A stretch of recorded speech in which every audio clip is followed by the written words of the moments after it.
Hello, and welcome to the We Both Knew You Weren't Going to Read This Shit lecture series.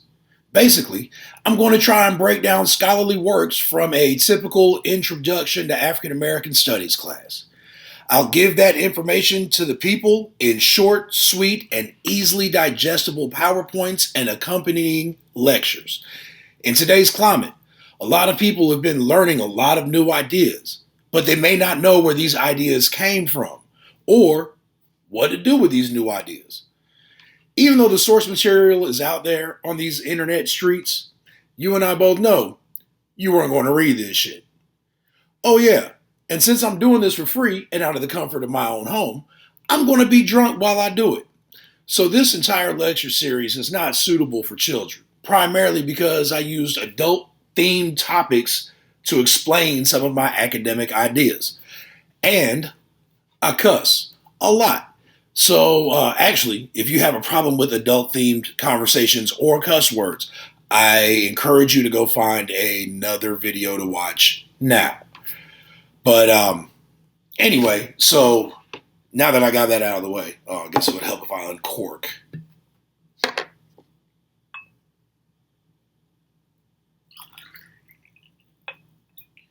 Here is to me, to you, and all of our loved ones. Cheers.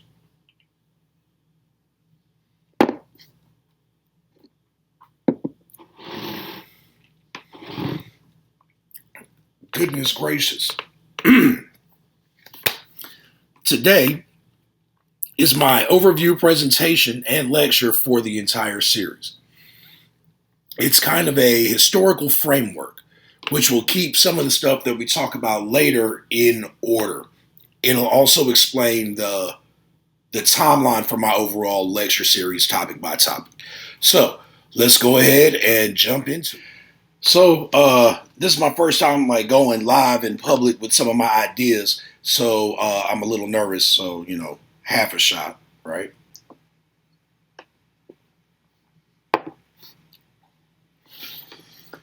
So today we're going to be talking about something that I am entitling A Smattering of the Black Historical Experience in America While Dealing with Whiteness.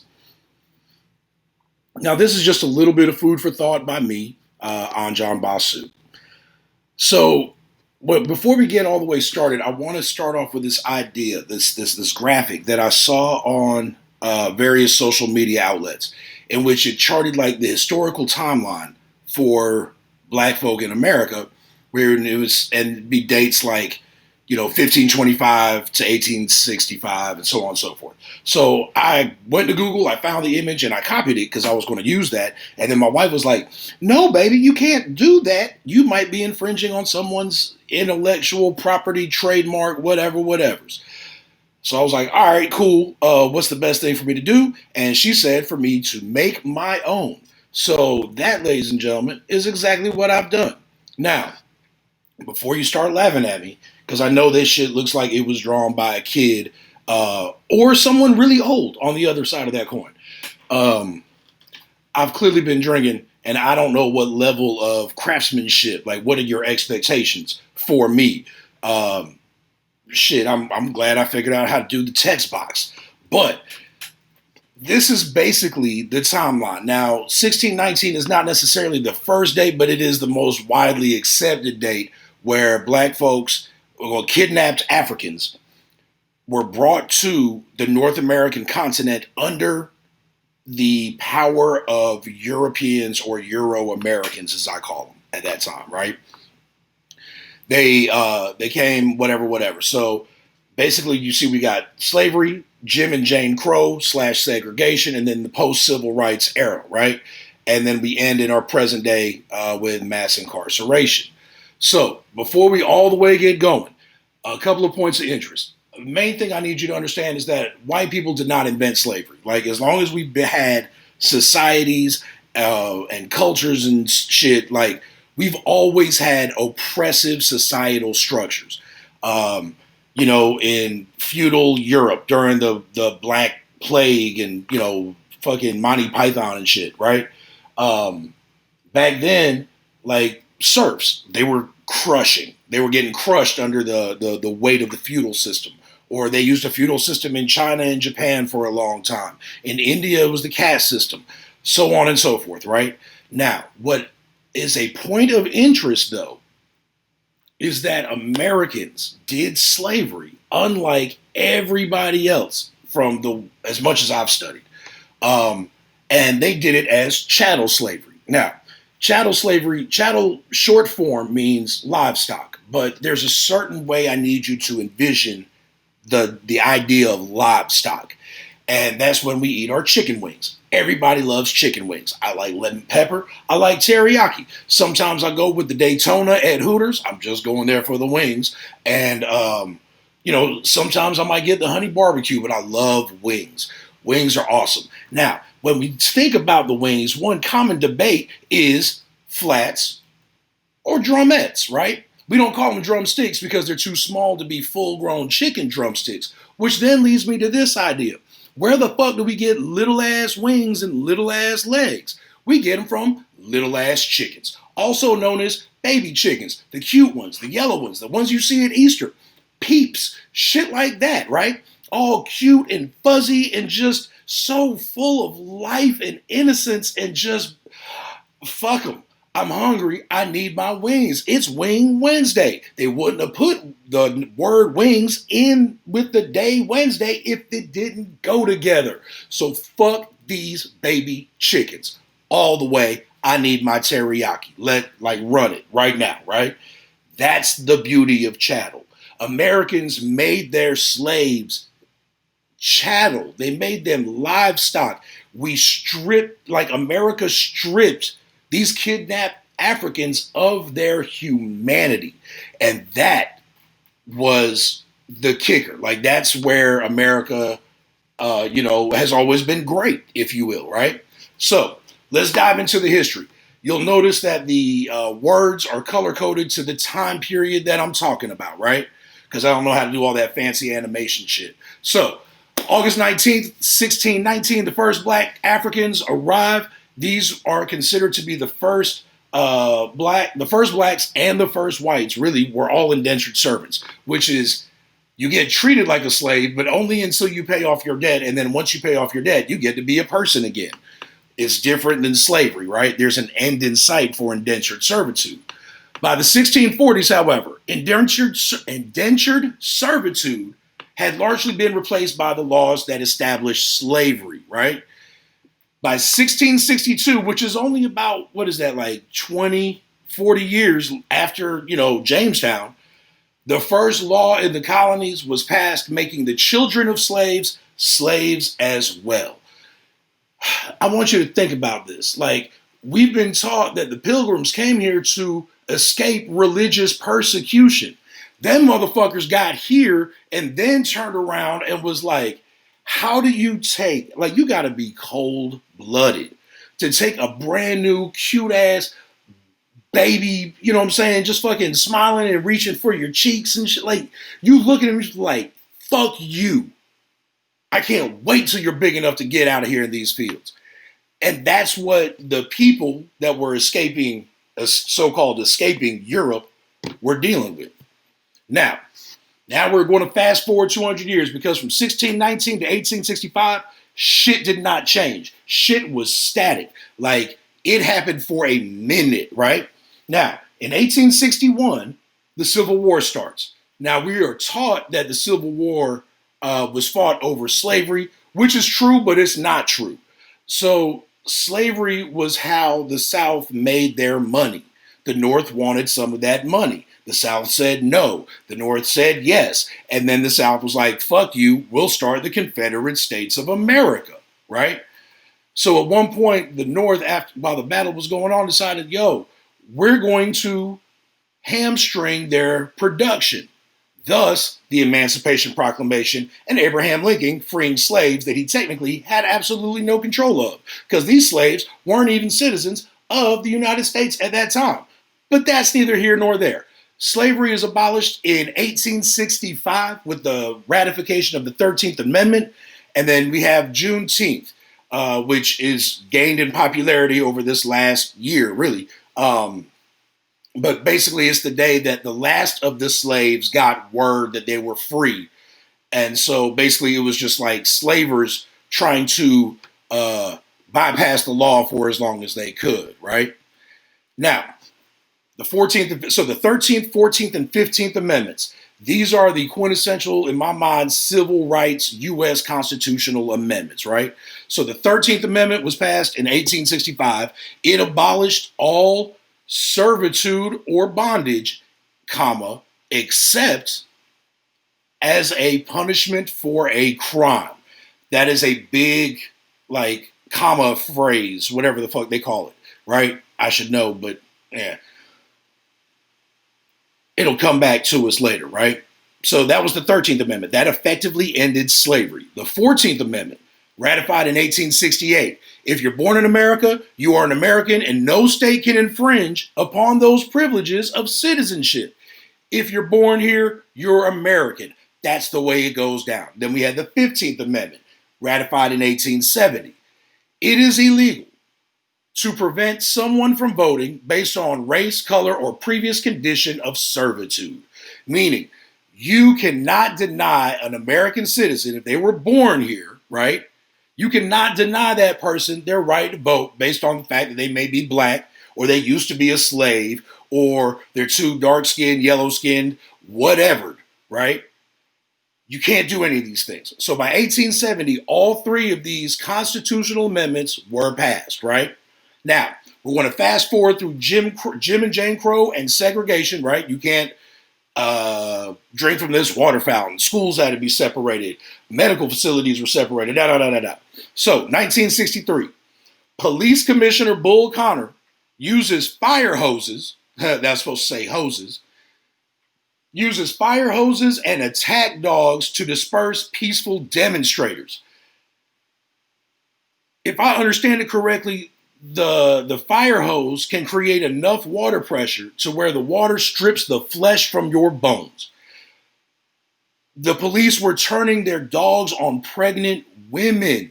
Y'all, with like I think it was in a Time magazine issue at some point. Now, June 12, 1963, Medgar Evers was an active member of the Mississippi branch of the NAACP. So Medgar Evers was coming home from work. Well, at least this is the way I imagine it. You know what I'm saying? But he was coming home from work. And this is, back in the early 60s. So, like the black suits, the white shirts, the skinny black tie, but, no air conditioning, so everything's rolled up. Parks his car, gets out of the car, jacket draped over one arm, briefcase in the other. And he walks around the back end of the car and he starts walking towards the front door. Think about it, like an early 60s, like a ranch, you know what I'm saying? The door's open, but the screen door's shut, that kind of thing, right? And then all of a sudden, the screen door just pops open and out comes running Medgar Evers' son. And his son is like 3, maybe 7, somewhere in there, you know what I'm saying? Like a young kid. So he's running, he's like, Daddy! And then behind him is his older daughter and his wife watching the entire scene unfold from the front door frame. Now, so Medgar drops his jacket, he drops his briefcase, takes a knee on the ground, stretches his arms out wide, ready to receive the hug from his son. And right before his son left the ground, bang! Some Klan members assassinated Medgar Evers in front of his son, in front of his daughter, in front of his wife, in front of his home. And these motherfuckers didn't go to jail till like 1990 something. You see what I'm saying? Like they were walking around for like 30 years. The police were in on it. I'm sure they've met, right? So that was Medgar Evers. Also in 1963 was MLK's March on Washington. September 15th, 1963, 4 little girls are killed when a bomb explodes at the 16th Baptist Church. There were so many bombings of black spaces that at one point they were calling Birmingham, Alabama, Bombingham, Alabama. Hold on for a second, man. My mouth got dry. All right. So now we're switching from Jane Crow to the post-civil rights, right? So in 1964, so that's still technically segregation. The Civil Rights Act was passed, and it basically outlawed discrimination in all public spaces.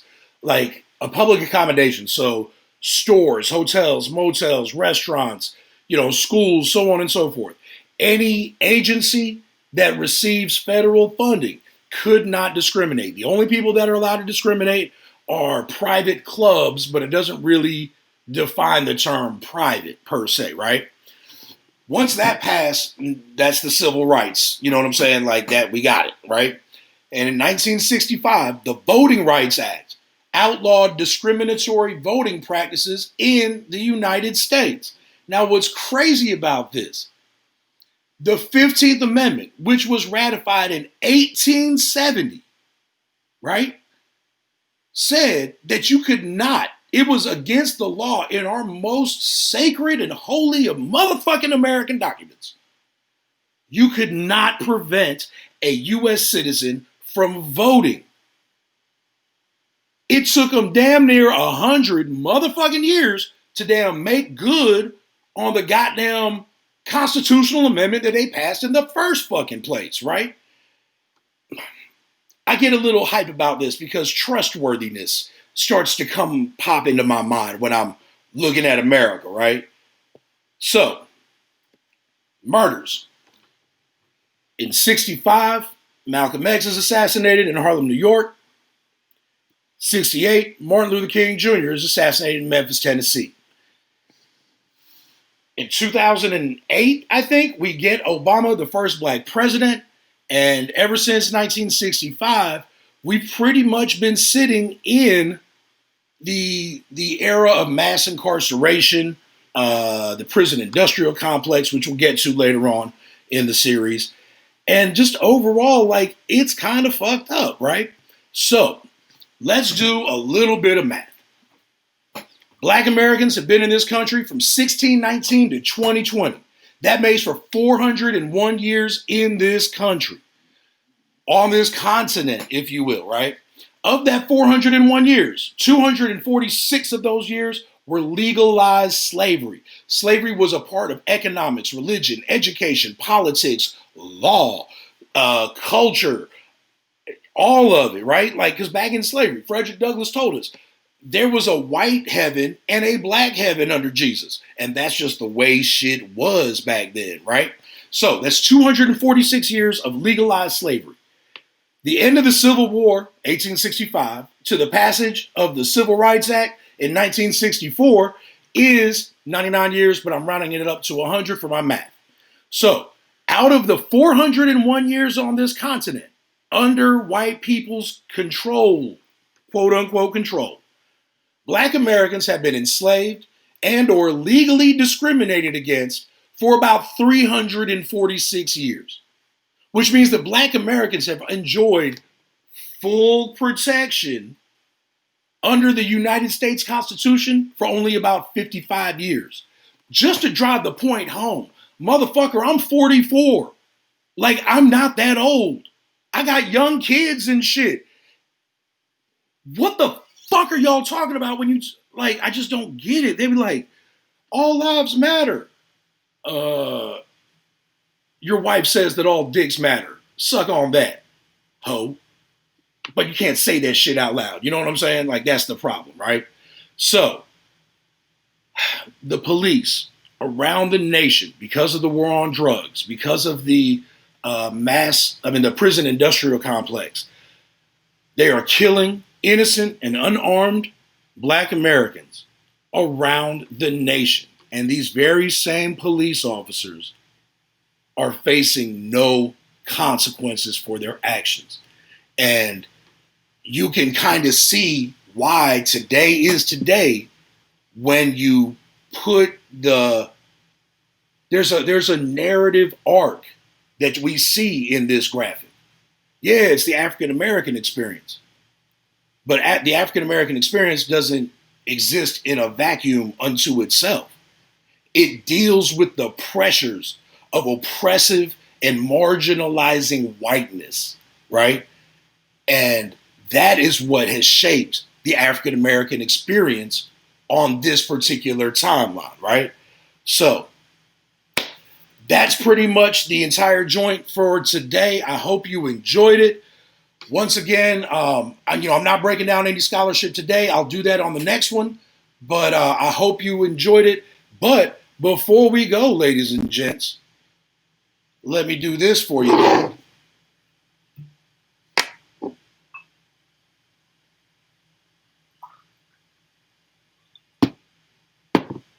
Go forth, figure out how to be happy, and go make that shit happen. Salute.